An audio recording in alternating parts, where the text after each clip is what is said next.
আসসালামু আলাইকুম। নতুন একটা ভিডিওতে সবাইকে স্বাগতম। পৃথিবীর যে যেখান থেকে আমার এই ভিডিওটি দেখছেন সবার প্রতি আন্তরিক ভালোবাসা এবং শুভকামনা জানিয়ে নতুন একটি পর্ব শুরু করছি। এই পর্বে আপনাদের জানানোর চেষ্টা করব মিশরের বর্তমান শ্রমবাজার এবং বেশ কিছু তথ্য। আর আমি মিশরে কি কাজ করি এই ভিডিওর মাধ্যমে আপনাদের সামনে আমি তা তুলে ধরার চেষ্টা করব। শুরুতে আমি মিশরে যে কাজ করি সেই কাজ দিয়ে আপনাদের দেখানোর চেষ্টা করি। আমি মূলত মিশরে একজন নিটিং অপারেটর হিসেবে কাজ করি। এটা হলো সার্কুলার নিটিং। অনেকে আছেন যারা গার্মেন্টস সেক্টরে কাজ করেন, নিট গার্মেন্টস সেক্টরে, তারা জানেন না কিভাবে কোথা থেকে কাপড় আসে। তারা এই ভিডিওটা দেখলে হয়তো বুঝতে পারবেন। মিশরে আমি একটি বিদেশি কোম্পানিতে কাজ করি। এই কোম্পানিতে আমি এক সময় 7 বছর ছিলাম, আবার নতুন করে এই কোম্পানিতে এসেছি। আগে হয়তো ভালো কাজ করেছিলাম, এর জন্য আমাকে মূল্যায়ন করে এখানে আবার নতুন করে চাকরি দিয়েছে। যদিও আমার পোস্টে লোক লাগে না, তারপরেও আগে ভালো কাজ করার কারণে হয়তো আমার সেই মূল্যায়নটা করেছে। আমার উস্তাদ এবং আমার কোম্পানির মালিক দুজনের কাছে আমি চিরকৃতজ্ঞ আমাকে এই সময় কাজ দেওয়ার জন্য। হয়তো 4 বছর আগে যে বেতন পেতাম তার থেকেও কম বেতন ধরেছে, তারপরও আলহামদুলিল্লাহ আমি খুশি। আমার এই বিপদের সময় যে আমার চাকরি দিয়ে উপকার করেছে। আমি যে কোম্পানিতে কাজ করি এই কোম্পানিতে শুধু বাহির থেকে সুতা আসে, তাছাড়া আমাদের এখানে নিটিং, ডাইং, গার্মেন্টস, হুঁশিয়ারি, অটো প্রিন্টিং সব কিছু এই কোম্পানির আছে। বিভিন্ন দেশ থেকে শুধু সুতার আমদানি করতে হয়, কারণ আমার কোম্পানিতে বেশিরভাগই বিভিন্ন দেশ থেকে আমদানি করা সুতাই চলে। কারণ মিশরীয় সুতার কোয়ালিটি খুবই খারাপ, আমাদের বাংলাদেশের থেকেও অনেক নিম্নমানের। আমি যে কোম্পানিতে কাজ করি এই কোম্পানির একাধিক গার্মেন্টস আছে। আমি যে শহরে থাকি এই আলেকজান্দ্রিয়াতে আছে এবং আলেকজান্দ্রিয়ার বাহিরেও আছে। আমার এই কোম্পানিতে নর্মাল কোনো কাজ হয় না, বিশেষ করে সর্বনিম্ন লেকড়া কাপড় হয়, তা না হলে বিভিন্ন ডিজাইন মালে এখানে চলে। যেহেতু আমার কোম্পানি বেশিরভাগ ইউরোপ এবং আমেরিকার কাজ করে, লোকাল মাল এখানে খুব কম চলে। বিশেষ করে যখন কাজ কোম্পানিতে খুব একটা থাকে না তখনই মূলত আমার কোম্পানি লোকাল কাজ করে, তাছাড়া আমার কোম্পানি কোনো লোকাল কাজ করে না। এই ভিডিওটা পাবলিশ হওয়ার পর অনেকেই প্রশ্ন করবেন, ভাই কোন ব্র্যান্ডের মেশিন এগুলি? অনেকেই প্রশ্ন করবেন যারা নিটিং জগতে কাজ করেন তারা, তাদের উদ্দেশ্যে বলতাছি আমার এই কোম্পানিতে বেশ কয়েক প্রকার মেশিন আছে। বিশেষ করে পৃথিবীর সেরা ব্র্যান্ডের মেশিন এখানে বেশি। জার্মানির মাইরেন্সি এবং টেরট শুধু 4টা মেশিন আছে। তাইওয়ানের পাইলং, উপেন্ডায়া আর কিছু না। বাকি যত মেশিন আছে সবগুলি জার্মানি মেশিন, পৃথিবীর সেরা ব্র্যান্ডের মেশিন। এক সময় এই কোম্পানিতে প্রচুর বাঙালি ছিল, বিশেষ করে আমার সেকশনে, কিন্তু এখন একটা বাঙালি নাই। করোনার পর চিত্র অনেকটাই পাল্টে গেছে। এক সময় আমার এই কোম্পানিতে কাজ জানুক বা না জানুক নতুন একটা লোক নিয়োগ দিলেই $300 বেতন ধরতো। এখন সেই পরিস্থিতি নাই। আসলে করোনার পর পুরো চিত্রই পাল্টে গেছে মিশরের। বর্তমানে আমার এই কোম্পানিতে 50টা নিটিং মেশিন আছে, যার 60%ই রিপ মেশিন, জ্যাকেট মেশিন আছে। আমার এই কোম্পানিতে বেশিরভাগই মোটা কাপড় হয়, বিশেষ করে জ্যাকেট এবং ট্রাউজারের কাপড়। এই কাজটি আমরা মূলত বেশি করি। আমার প্রতিটা ভিডিওতেই আমি বিশেষ করে যখন শ্রমবাজার নিয়ে মিশরের কথা বলি, যারা গার্মেন্টসের ভালো কাজ জানেন না সবাইকে আমি মিশরে না আসার জন্য নিরুৎসাহিত করি। কারণ মিশরে বর্তমানে গার্মেন্টসের অপারেটরের কাজ না জানলে 1 পয়সারও মূল্য নাই। অনেকে আছে গার্মেন্টসের ভালো কাজ জানে, তারপরেও চাকরি হচ্ছে না। কারণ আগের মতো আর বিদেশি শ্রমিকের চাহিদা নাই। আর বিদেশি শ্রমিকের চাহিদা কমার মূল কারণটা হলো ডলারের বিপরীতে এই দেশের পাউন্ডের দাম একেবারে তলানিতে ঠেকে গেছে।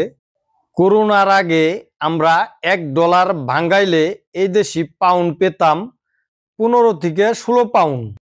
আর এখন বর্তমানে আমরা $1 ভাঙ্গাইলে এই দেশের 51 পাউন্ড 50 পয়সা পাই এই দেশি। তার মানে করোনার আগে $100 আমরা ভাঙ্গাইলে এই দেশি টাকা পেতাম 16 থেকে 1700। বর্তমানে $100 ভাঙ্গাইলে 5160 পাউন্ড পাই। আগে একজন বাঙালিকে কোনো কোম্পানি যদি পাউন্ডেও বেতন দিত, 5000 পাউন্ডে বেতন দিলে তখন এই 5000 পাউন্ড ডলারে রূপান্তরিত করলে $310 থেকে $320 হতো।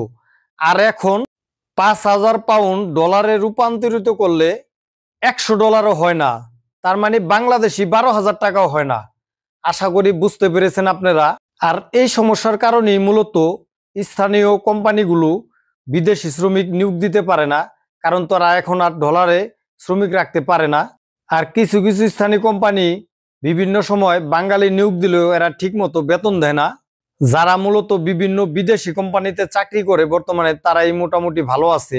বিশেষ করে তুর্কি, চায়না, ইন্ডিয়ান এইসব কোম্পানিতে যারা কাজ করে তারা মোটামুটি আলহামদুলিল্লাহ ভালো আছে। আবার স্থানীয় কিছু কোম্পানি আছে যারা নাকি লেনদেন মোটামুটি ভালোই করে। এক সময় বাঙালিরা কৃষি ক্ষেত খামারে কাজ করলে 5,000 থেকে 6,000 পাউন্ড পেত। ওই টাকাটা ডলারে রূপান্তরিত করলে 300 থেকে $350 হতো, যা বাংলাদেশি টাকায় 25 থেকে 30,000 টাকা হতো। আর এখন কৃষি খামারে কাজ করলে 5 থেকে 6,000 পাউন্ডই বেতন ধরে, কিন্তু এই 5,000-6,000 পাউন্ড ভাঙাইলে বাংলাদেশি টাকায় 12 থেকে 13,000 টাকা হয়। তাই আমি যারা মিশরে আসতে চান, কাজ জানেন না, সবার কাছে অনুরোধ করব আপনারা গার্মেন্টসের ভালো কাজ না জানলে মিশরে আইসেন না। কারণ মিশরে গার্মেন্টস সেক্টরে ছাড়া অন্য সেক্টরে কাজ করলে আপনাদের পুষবে না। বেতন পাবেন বাংলাদেশি টাকায় 12 থেকে 15,000 টাকা বা 20,000 টাকা সর্বোচ্চ। এই টাকা আপনি চলবেন নাকি আপনার ফ্যামিলিরে দিবেন? দাঁত মাজে না আমি লিনটা শালা গো, সবই ঠিক আছে, দেখেন দাঁত খেয়াল করেন, ও দাঁত মাজে না। হাবিবি হাবিবি হাবিবি আপনার হাবিবি ঠিক আছে ভাই, ওর দাঁত খেয়াল করে দেখেন। দাঁতের সমস্যা, দাঁত মাঝে কয়দিন পরে খেয়াল করেন, দাঁত খেয়াল করেন। আপনি করেন না তাহলে বুঝলে আবার মন খারাপ করবো। আপনারা যারা গার্মেন্টসের ভালো কাজ জানেন, অপারেটরের, তারা মিশর আসতে পারেন, সমস্যা নাই। 2 দিন আগে আর 2 দিন পরে কাজ হয়ে যাবে। 1 টাকা কম আর 1 টাকা বেশি চাকরি পেয়ে যাবেন। কিন্তু গার্মেন্টসের কাজ না জানলে এই দেশে আইসেন না। মিশর একটি সুন্দর দেশ এবং এই দেশের খাওয়া দাওয়া, বাজার ঘাট, ঘোরাফেরা সবই ভালো, এটাতে কোনো সন্দেহ নাই। আমি বলবো মধ্যপ্রাচ্যের সবচেয়ে শান্তিপ্রিয় সুন্দর দেশ এই মিশর। মিশর বাদে মধ্যপ্রাচ্যের প্রায় দেশেই আপনি গেলে এক কাজ না পেলে আরেক কাজ করার সুযোগ আছে। আপনি কোম্পানির কাজ না পারলে দেখা যায় বাহিরে আপনি কনস্ট্রাকশনের কাজ করলেন, কিন্তু মিশরে এই সুযোগটা নাই। আসলে অনেকে ভিডিওতে বলে মিশরে ভিসা ছাড়া কোনো সমস্যা নাই, ব্যবসাপাতি সবই করা যাবে। আসলে এটা একটা ভুল কথা। মিশরে যাদের ভিসা নাই তারা সবসময় পুলিশকে এড়িয়ে চলে, ইচ্ছা করলেও সব জায়গায় তারা যেতে পারে না। এটাই বাস্তব এবং সত্যি কথা। আমেলি হাবিবি এ হারারা হারারা মাছরি মুশকিলা মাছরি আইজ আলা তুলসা। দেখেন মাছরি গরম আইছে, ওরা পাগল হয়ে গেছে গা, আলা তুল ময়া কি। আসলে মিশরীরা খুব গরম সহ্য করতে পারে না। মিশরীরা গরম আসলেই ওরা শুধু মাথার মধ্যে পানি দেয়, ওরা ঠিক মতো গোসল করতেছে না, কিন্তু সারাদিনই মাথার মধ্যে পানি ঢালবো। মিশর খুব একটা শ্রম আইন মানে না। এই যে বাচ্চারা দেখতেছেন, ওর বয়স হবো 13 থেকে 14 বছর, অথচ ওরা বিভিন্ন মিল ফ্যাক্টরিতে শ্রমিক হিসেবে কাজ করে। আর অনেকে বলে মিশরে বিভিন্ন ব্যবসার কথা। আসলে ভাই মিশরে কোনো আমি ব্যবসা দেখি না এই মুহূর্তে না। এক সময় মিশরে প্রচুর গার্মেন্টস ছিল, ছোটখাটো 10টা-20টা মেশিন নিয়ে বাঙালিরা গার্মেন্টস করেছিল। এগুলি করোনার পর মোটামুটি 99% বন্ধ হয়ে গেছে। মোট কথা করোনা সবকিছু ধ্বংস করে দিয়ে গেছে। অনেকে এই দেশে ব্যবসা করে, সেটা হলো 2 নম্বরই ব্যবসা। যেমন অনেকে বিভিন্ন ইউরোপের ওষুধপত্র এই দেশ থেকে ফাঁকিবাজি করে বিভিন্ন প্যাসেঞ্জারের মাধ্যমে বাংলাদেশে পাচার করে। এটা তো কোনো বৈধ ব্যবসা না। অনেকে আবার বৈধভাবে কিছু কসমেটিকও এয়ারপোর্টের মাধ্যমে বাংলাদেশে পাঠায় ব্যবসা করে। এইসব ব্যবসা সবার জন্য না। এইসব অবৈধ ব্যবসা যারা করে, এইসব অনেক ব্যবসায়ী আমি নিজ চোখে দেখেছি, তারা এক কাপড়ে জেল খেটে চিরতরে বাংলাদেশে চলে গেছে। অনেকে মিশরে বিয়ে করছে, এই বউ পোলাপান ফেলেই চলে গেছে, জীবনে আর মিশর ঢুকতে পারে নাই। এর জন্য আমি বলবো ভিডিওতে যারা এই ভুলভাল তথ্য দেয় মিশরে ব্যবসার অভাব নাই, আসলে এগুলি টোটালি ভুল, এই মুহূর্তে ভুল। তবে আমি বলবো যারা মিশরে ব্যবসা করতে আসতে চান তারা আগে মিশরে বেড়ায় যান, নিজেরা ভিজিট করে যান, তারপরে বাংলাদেশ দূতাবাসের সাথে আলাপ করেন। আমার নিজের একটা ধারণা, এই দেশে জমি লিজ নিয়ে ক্ষেত খামার করলে, ফল বাগান করলে লাভবান হওয়ার সম্ভাবনা আছে।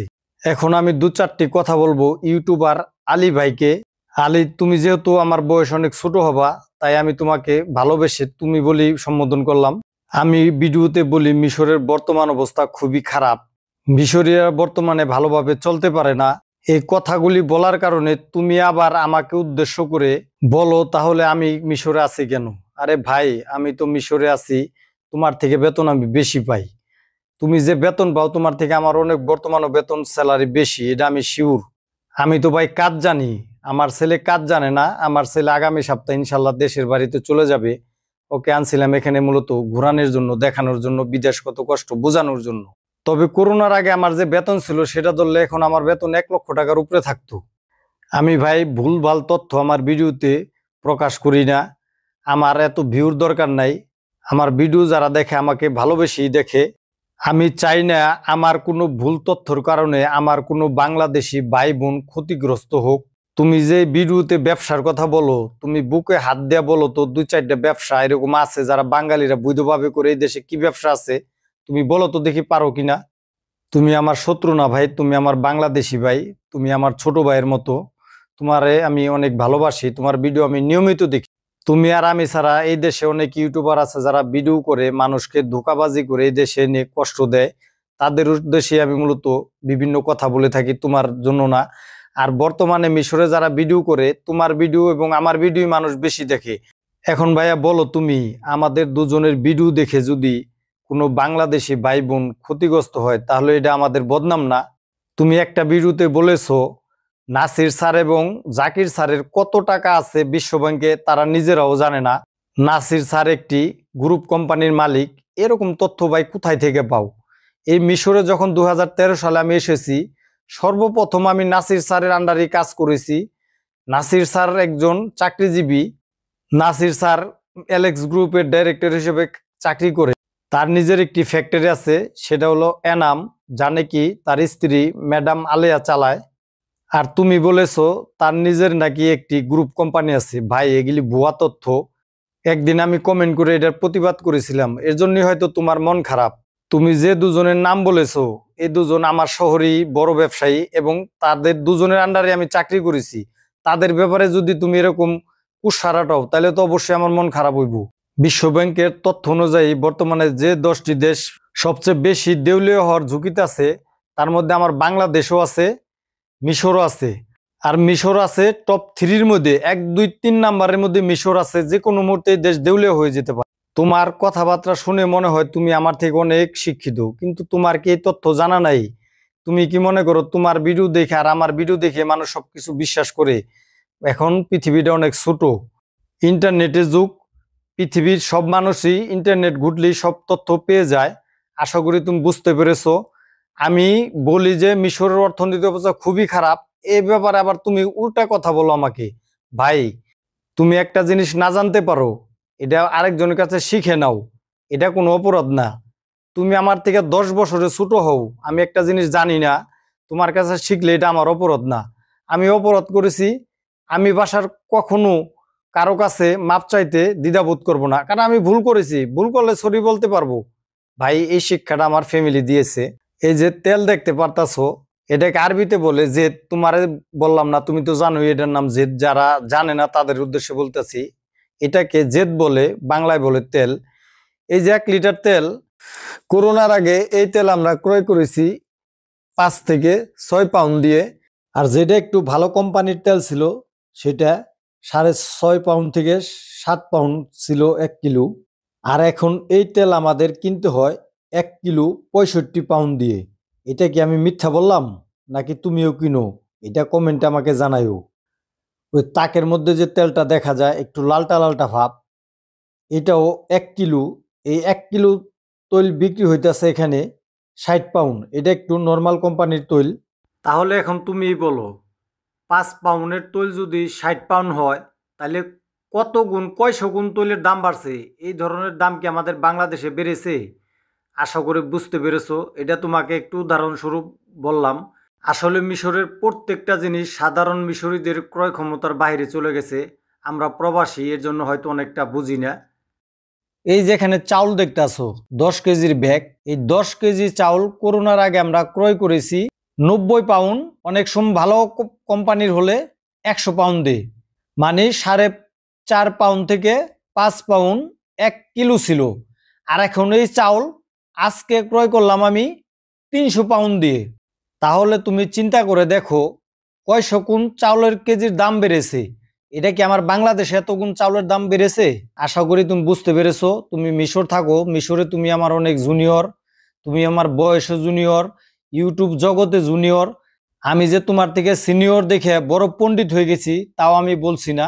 তোমার বাড়ি মনে হয় বরিশাল আর আমার বাড়ি ঢাকা অঞ্চলে গাজীপুরে। তোমার মধ্যে আমার মধ্যে একটু পার্থক্য থাকবে। আমি চাই আমাদের ভিডিও দেখে যেন কোনো বাংলাদেশি ভাই বোন ক্ষতিগ্রস্ত না হয়।